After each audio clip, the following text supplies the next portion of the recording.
వరుణ్ తేజ్, లావణ్య త్రిపాఠి జంట నేడు మగబిడ్డకు జన్మనిచ్చారు. ప్రస్తుతం ఈ విషయం సోషల్ మీడియాలో ఎంతో వైరల్గా మారింది. ఈ విషయంపై ట్రిప్లు వేస్తూ సంబరాలు చేసుకుంటున్నారు. ఎన్నో ఏళ్ల తర్వాత మెగా ఫ్యామిలీలో పుట్టిన మగబిడ్డ కావడంతో సంతోషం మరింత రెట్టింపయ్యింది. అయితే ఈ విషయంపై చిరంజీవి గారు ఎంతో ఎమోషనల్ అయ్యారు. ఆయన మాట్లాడుతూ, మా కుటుంబంలోకి అడుగుపెట్టిన ఈ చిట్టి తండ్రికి స్వాగతం, సుస్వాగతం. ఈ సందర్భంగా నేను వరుణ్ తేజ్, లావణ్య త్రిపాఠికి శుభాకాంక్షలు తెలియజేస్తున్నాను. మా నాగబాబు, పద్మజ తాత నానమ్మలుగా ప్రమోట్ అయినందుకు నాకు చాలా సంతోషంగా ఉంది. ఈ చిన్నారికి సుఖ సంతోషాలు, ఆయురారోగ్యాలు, అష్టైశ్వర్యాలు సొంతం అవ్వాలని కోరుకుంటున్నాను. ఈ చిన్నారికి మీ ప్రేమ, అభిమానులు కూడా దక్కాలని ఆశిస్తున్నాను అంటూ చెప్పుకొచ్చారు చిరంజీవి గారు. ఈ ట్వీట్ని చూసిన మెగా అభిమానులు కూడా చాలా ఎమోషనల్ అయ్యారు.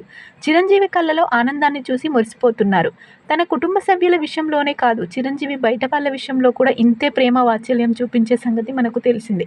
ఇకపోతే నాగబాబు సంతోషానికైతే ఆనందానికైతే అవధులు లేవని చెప్పాలి.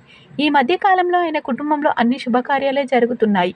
లావణ్య త్రిపాఠి కోడలుగా అడుగుపెట్టిన వేళ విషయం కారణంగా నాగబాబుకు ప్రభుత్వంలో ఎమ్మెల్సీ పదవి దక్కింది. త్వరలోనే మంత్రి పదవి కూడా దక్కనుంది.